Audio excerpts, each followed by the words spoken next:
특별한 물질이 심장의 움직임을 제한하게 되는 그런 병인데, 설령 20대 이후에 평가했을 때 이상이 없다 하더라도 안심을 하면 안 되고.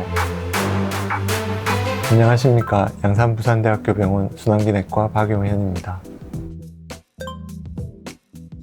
심근병증의 원인은 첫 번째는 1차적인 심근병증인데 특별한 원인이 없는 심근병증이 되겠고, 최근 들어서 유전적인 소인이 있는 경우가 점점 밝혀지고 있습니다. 두 번째로는 2차적인 심근병증인데 특별한 병이 있어서 그 병에 의해서 심장 기능이나 형태에 이상이 생기는 경우를 말합니다. 허혈성 심장질환, 고혈압, 판막질환 등이 여기에 포함이 됩니다.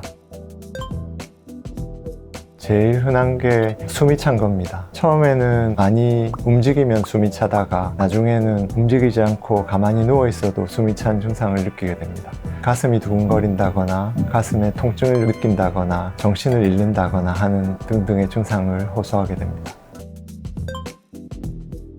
형태에 의해서 세 가지 종류로 구별을 했습니다. 제일 흔한 게 심장이 커지면서 힘을 잃는 확장성 심근병증, 그 다음으로는 비후성 심근병증이라고 해서 심장 근육이 특별한 원인이 없이 두꺼워지는 경우가 여기에 해당이 됩니다. 그리고 마지막으로 아주 드물지만 심장의 크기는 큰 변화가 없지만 심장이 잘 늘어나지 못해서 피를 받기 어려워지면서 여러 가지 증상을 유발하는 제한성 심근병증이 있습니다. 비후성 심근병증의 경우에는 약 70%가 유전이 되는 것으로 알려져 있습니다. 그리고 확장성 심근병증은 30% 정도가 유전이 되는 것으로 알려져 있는데, 앞으로는 좀 더 많은 비율의 환자들이 유전과 관련이 되는 것으로 밝혀질 가능성이 높다고 생각이 됩니다. 유전학적인 소인이 있는 경우에 대부분 20세 이후에 이상이 발현이 되고 늦게는 40세 이후에 나타나는 경우도 종종 있기 때문에 설령 20대 이후에 평가했을 때 이상이 없다 하더라도 안심을 하면 안 되고 주기적으로 반복적인 평가를 해야 되겠습니다. 임상적인 증상과 함께 심전도와 X선 사진을 통해서 먼저 의심을 하게 되고, 그 검사 결과에서 의심스러울 경우에는 심장 초음파 검사를 통해서 1차적으로 확인을 하게 됩니다. 심장 초음파 검사에서 특정한 심근병증이 의심이 될 때는 추가적으로 CT나 MRI, PET 등을 통해서 확인을 하게 됩니다.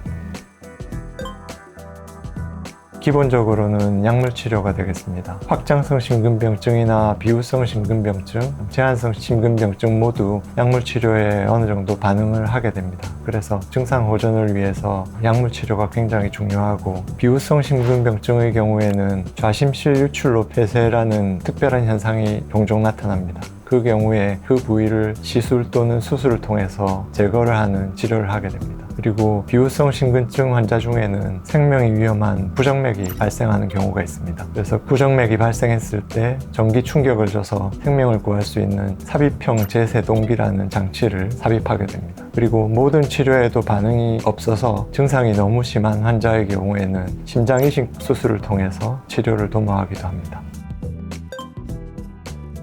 완치가 어렵다고 생각을 합니다. 하지만 확장성 심근병증 환자들 중에는 약물 치료만으로 심장 기능이 정상으로 회복되는 경우가 종종 있습니다. 특히 증상이 발생하고 얼마 되지 않아서 진단이 된 경우에는 회복 가능성이 조금 더 높다고 할 수 있고, 비후성 심근증의 경우에는 두꺼워진 심장 근육 자체를 원래의 두께로 되돌릴 방법은 없지만 약물 치료를 통해서 일상적인 생활이 가능하도록 유지를 할 수는 있습니다. 제한성 심근병증은 특별한 물질이 심장 근육 속에 쌓여서 심장의 움직임을 제한하게 되는 그런 병인데, 그 쌓여있는 물질을 제거할 방법이 없습니다.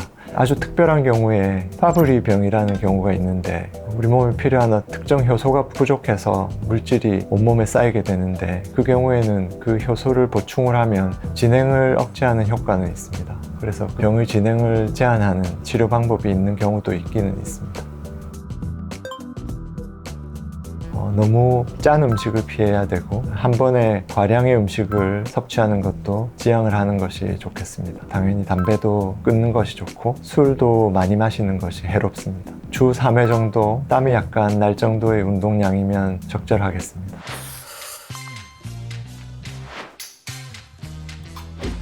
안 됩니다.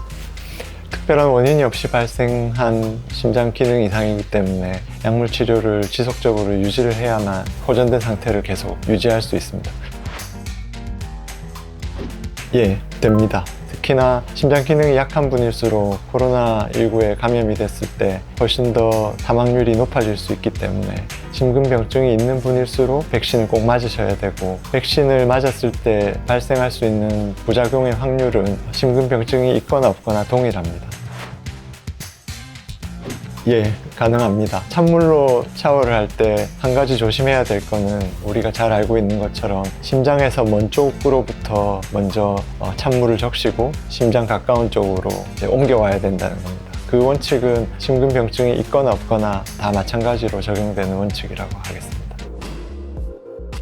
심근병증은 생각보다는 아주 드물지는 않습니다. 흔히 병명에 대해서 두려워하는 경우가 많은데, 적절한 치료를 통해서 충분히 일상생활이 유지가 잘 될 수 있는 질환이기 때문에 의심된다면 순환기내과에서 적절한 치료를 받기를 권유드립니다.